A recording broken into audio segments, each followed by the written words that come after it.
Vamos chamar agora, falar um pouquinho aqui sobre marco temporal, porque o Supremo Tribunal Federal derrubou o marco temporal da demarcação de terras indígenas e a bancada ruralista do Congresso Nacional já começou a se movimentar logo depois dessa decisão. André Anelli, o que essa bancada pretende fazer? De que forma que esse debate está acalorando as discussões por aí? Evandro, a Frente Parlamentar da Agropecuária, a FPA, já protocolou hoje uma proposta de emenda à Constituição que pede a retomada do marco temporal. O grupo de congressistas promete usar a própria força, sendo a maior bancada do Congresso, com 374 parlamentares, para se manifestar contra a decisão do Supremo Tribunal Federal. Para aprovar uma PEC, são necessários 3/5 dos votos dos deputados, ou seja, 308 deputados. A FPA tem 309. Também no Senado são necessários 3/5 dos votos, o que representa 49 senadores, e a FPA tem 50. O presidente da bancada ruralista, deputado federal Pedro Lupion, diz que os parlamentares devem usar todas as estratégias para travar a pauta de votações na Câmara e no Senado, enquanto não houver decisão sobre o marco temporal. Lupion disse ainda que os presidentes da Câmara, Arthur Lira, e do Senado, Rodrigo Pacheco, sabem o que significa ter a FPA como inimiga e ressaltou que a bancada vai até as últimas consequências para fazer valer a tese a respeito da demarcação de terras indígenas. Lupion citou até a possibilidade de se instituir uma constituinte para avaliar a divisão dos poderes da República. Isso porque a avaliação do agronegócio é que o Supremo Tribunal Federal invadiu as atribuições do Congresso, que já avalia medidas a respeito da demarcação de terras indígenas. Evandro. Muito obrigado pelas informações, André Anelli. Pessoal, Frente Parlamentar da Agropecuária ficou enfesada com essa decisão que foi dada aí pelo Supremo Tribunal Federal de derrubar o marco temporal, né, que colocaria ali como direito dos indígenas aqueles que já ocupavam as terras até 1988, quando foi feita a Constituição, e colocando até, de certa forma, entre aspas, uma ameaça aí para os presidentes da Câmara e do Senado. Olha, vocês sabem como é que funciona essa bancada gigantesca, então vocês se mexam aí. Você acha que isso pode funcionar ou reverter alguma coisa, Gani? Pode, porque agora é uma briga entre burocratas com o poder econômico. E quando eu falo do poder econômico, não estou falando que é o agronegócio. E eu não estou falando do poder econômico só porque eles são ricos. Não, eu estou falando do poder econômico porque eles produzem e produzem muito. Então você vai comprar briga com eles, a gente vai ter uma espécie aqui de revolta de Atlas, né? De um lado, os burocratas legislando no poder da caneta, que nem poderia legislar no Supremo, teria que ser no Congresso Nacional, e do outro lado, o poder econômico. Você vai querer comprar briga mesmo com o agronegócio? Porque daí o país literalmente para. Quem carrega este país nas costas é o agronegócio, responsável por 27,5% do PIB. Piperno, como é que você vê esse avanço aí da Frente Parlamentar da Agropecuária depois da decisão do STF? Só faltou ele evocar o artigo 142, né? Porque o resto ele fez tudo. Veja, a Frente Nacional, a Frente Parlamentar da Agropecuária, é óbvio que compõe um grupo extremamente importante, mas também não é um monolito, não é todo mundo que pensa igual, que vai agir da mesma forma e que vai estar disposta a entrar nessa atitude, até de certo ponto kamikaze, de querer parar o país, parar o Congresso. É óbvio que não. Agora, ele está fazendo talvez o papel dele, jogando lá para uma parte do público, falar, olha, nós vamos parar tudo e tal, nós somos poderosos, aqui ninguém legisla mais nada se não fizer o que a gente quer. E, Perno, kamikaze é o Supremo Tribunal Federal, por uma razão muito simples. Qual é a função do poder que deveria zelar pela harmonia dos poderes, pela Constituição? O marco temporal está sendo debatido na Câmara, foi aprovado na Câmara, estava no Senado, está tramitando no Legislativo. Para não incendiar o país, o que o Supremo deveria fazer é esperar a decisão do Legislativo e não sair de maneira afoita votando uma matéria que joga o país no apogeu da insegurança jurídica. Porque o próprio entendimento do Supremo Tribunal Federal era a favor do marco temporal como data o dia 5 de outubro de 1988, da promulgação da Constituição Brasileira, como está na súmula 650. É só entrar aí e ver a súmula 650 do Supremo Tribunal Federal. Eu me pergunto para que a gente precisa de Constituição. Tem a Constituição de 88, já teve decisão do Supremo e agora o caso novamente legislando no Supremo. Para que a gente precisa? Não, o que eu digo é esse Supremo Fashion Week. Muda a temporada e muda de moda. Não é assim, gente. Então, assim, se o Supremo estivesse cumprindo o seu papel constitucional nesse momento, teria esperado o Legislativo terminar o trâmite e depois se manifestado, e não no meio de um processo que é de competência exclusiva do Poder Legislativo. Então, não só aumenta a insegurança jurídica, Evandro, mas acontece uma outra coisa. Vamos jogar mais lenha na fogueira da tensão com o campo. Aí começa a armar, começa a dar problema, já tem MST invadindo o terra. A gente está pegando, veja, a joia da coroa do Brasil, que é o agronegócio. É a única coisa que fez o PIB brasileiro crescer, porque o resto afundou. Aí você pega o que é o único setor que compete nos mercados globais, que é competitivo, que é responsável pelo crescimento da economia, e você foca exatamente nesse setor para criar as grandes disputas no país. Gente, é uma vergonha essa atuação do Supremo Tribunal Federal. Você concorda aqui com o Dávila, Segré? Concordo com Dávila e vou complementando, inclusive. Nós temos a Constituição de 1988. O Supremo Tribunal Federal... Só um minutinho. Claro. 5h29 da tarde, o pessoal da rádio vai para um rápido intervalo. Daqui a pouco esperamos vocês. Se eu não chamar a hora agora, eu que vou ser impedido aqui nesse tribunal, viu, Gustavo Segré? Então devolvo a palavra a você agora. Eu fiquei preocupado com o teu gesto, porque eu estava na Câmara, nós assistimos aqui o Evandro no gesto e ele fez... O que aconteceu? É que eu tenho um ponto e tem um editor-chefe chamado Demetrios Trindade no meu ponto. Ele tinha pedido 4 vezes já para eu chamar o break, mas o debate estava tão bom que eu fui tocando, entendeu? Tá bom. E aí agora eu precisei chamar porque tem questões que são técnicas e que precisam ser resolvidas também. Agora tira o suor da testa e pode continuar. Voltando, retomando com a nossa audiência. Nós temos uma Constituição de 1988. O Supremo Tribunal Federal não participou da escrita dessa Constituição, mas eles são os guardiães dessa Constituição. E essa Constituição determinou um vínculo a respeito do marco temporal. Qual seria a responsabilidade lógica do Supremo Tribunal Federal? Aplicar o que está na Constituição, não interpretar a Constituição de outra forma, porque para isso seria necessário outra Constituição. E eu posso, imaginando que eu seja do Supremo Tribunal Federal, não estar de acordo com alguma das questões que aí está. Mas a minha função não é questionar, é fazer cumprir o que lá está. E esse é o objetivo. Quando o Supremo entra nesse mérito, de alguma maneira atropela o Congresso e coloca uma pressão muito forte, sobretudo no Senado, porque a Câmara de Deputados, como muito bem Dávila mencionou, já tinha aprovado.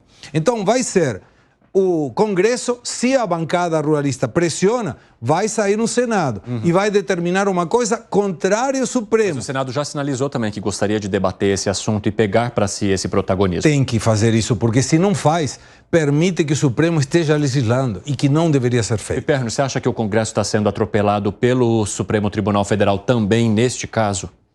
Eu acho que o Senado tem sim que continuar debatendo o tema.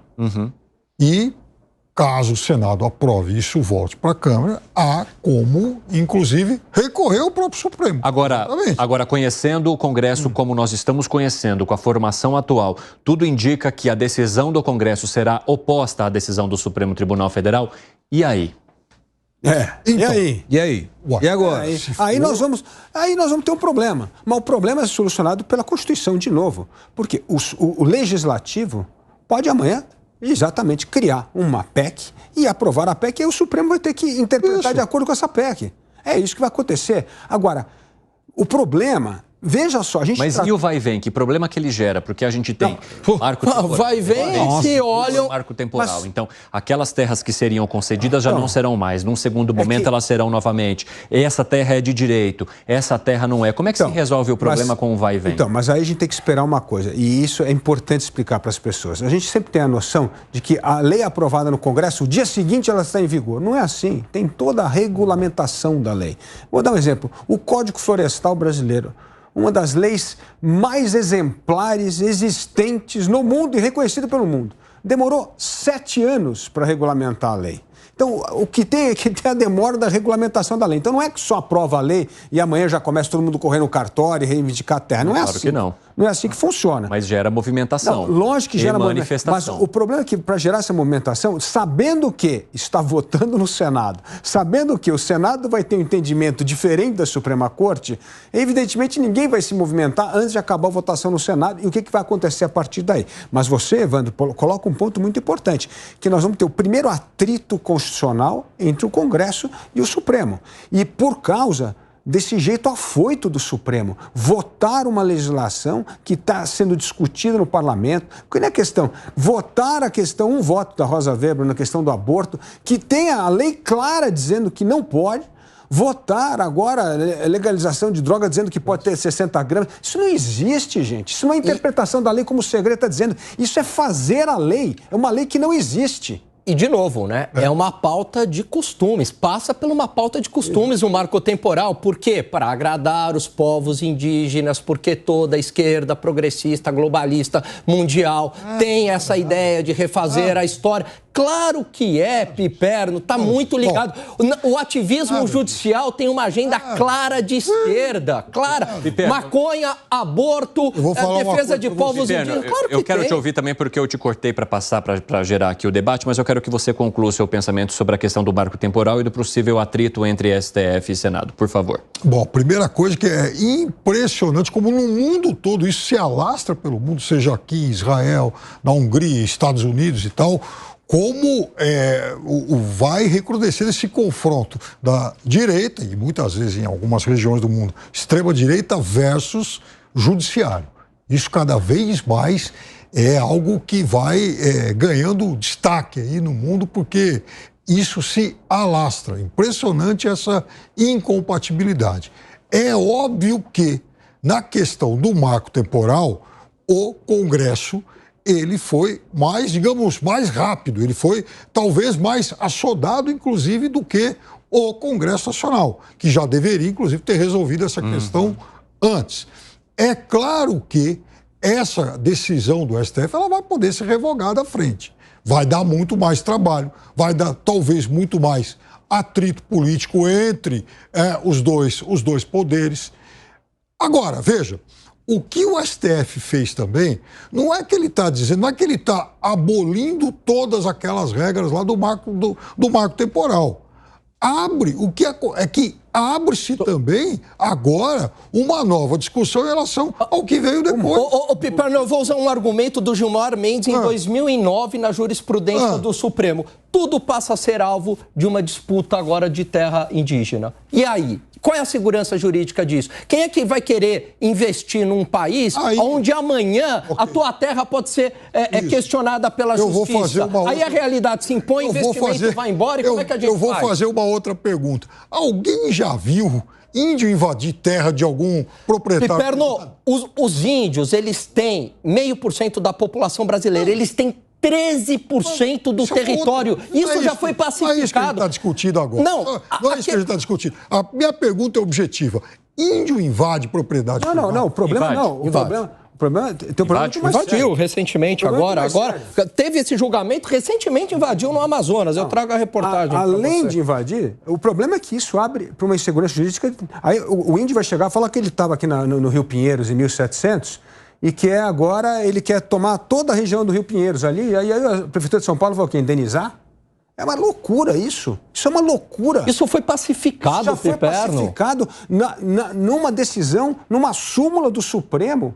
É inacreditável isso. Abrindo uma ferida. O problema do Brasil, por exemplo... O problema do Brasil, sabe o que acontece? A gente dá 2 passos, avança e depois começa a retroagir tudo de novo. E a gente não sai do lugar. A gente está numa velha discussão, retroagindo em assuntos que já foram resolvidos lá atrás. Essa matéria, ela nos remete muito a Amazônia. Mas há, por exemplo, conflitos em Santa Catarina.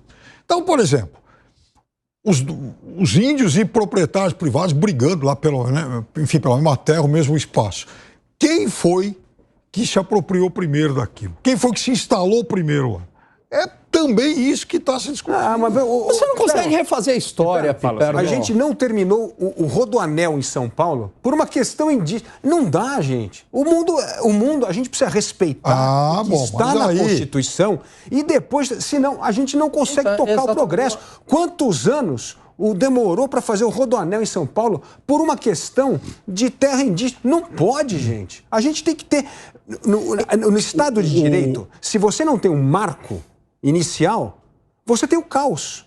O que a gente determinou na Constituição, no Brasil, é que esse marco é do dia 5 de outubro de 1988. Se você abre esse precedente, onde é que nós vamos começar? 1500? 1700? 1910? Vai ser a Rosa Weber? Vai dizer que é 12 semanas? O outro diz que é 60 gramas? Aí não dá certo. Aí você não vai ter segurança jurídica nunca no país. Agora, Gustavo Segré, tem uma questão e um dos argumentos que é apresentado também em relação ao marco temporal, que é o fato de os indígenas não estavam naquele local exatamente porque eles foram expulsos de lá. Então, como vai se comprovar que eles estariam se, com violência, parte de invasores teriam expulso esses indígenas? Essa é uma questão que também entra nessa discussão do marco temporal. Sim, mas aí...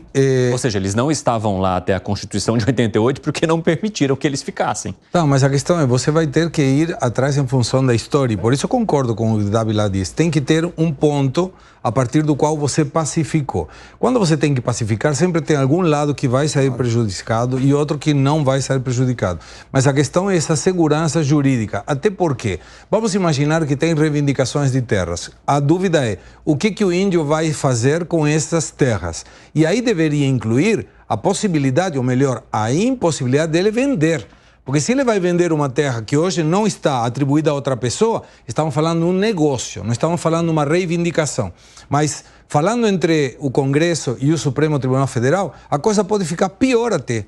Com os 3 casos ou 4 casos, a contribuição sindical, aborto, despenalização do usuário de droga e o marco temporal, que é que o Congresso determine uma lei que, em lugar de ser promulgada pelo presidente, tenha veto. Porque aí tem que voltar para o Congresso. E aí você deixou uma situação não resolvida, em que participaram os 3 poderes e não se colocaram de acordo. Mas só temos 3 poderes, não temos um 4º. E aí? Exatamente. Eu fico me perguntando qual que é a função agora do Poder Executivo, do Poder Legislativo. Aliás, seria até enxugar a máquina pública. Deixa para os 11 resolverem questões tão complexas. Quer arrematar algo, Piperno? Não, eu acho que a gente vai ter, sim, questões em que pode, eventualmente, haver, sim, esse conflito. Agora, também veja, por exemplo, pegando uma pauta de costumes qualquer. Eu já falei aqui ontem, anteontem. Você vai encontrar exemplos pelo mundo todo de países onde o Congresso decidiu, onde referendos acabaram determinando e até mesmo onde a decisão final foi da Suprema Corte. Não há... Mas, Piperno, eu concordo com você. Não, eu concordo com você que esse ativismo judicial é um problema mundial, ele ocorre nos Estados Unidos, mas no Brasil ele está um pouquinho, para dizer o mínimo, exagerado. E a outra coisa, Piperno, você tem razão que cada país adotou uma forma de discutir essas questões de costumes. Mas como no Brasil tudo está na Constituição, só tem um jeito de discutir isso. É por meio do Legislativo e do Judiciário. No Brasil está tudo constitucionalizado. Aliás, foi um dos problemas dessa Constituição de 88, né? Eu sempre defendi aqui que a gente tinha que desconstitucionalizar muitos assuntos que estão na Constituição, porque senão gera polêmica em relação a tudo. Então, no Brasil, não tem outro meio, a não ser por emenda constitucional e a não ser por decisão do Supremo Tribunal Federal.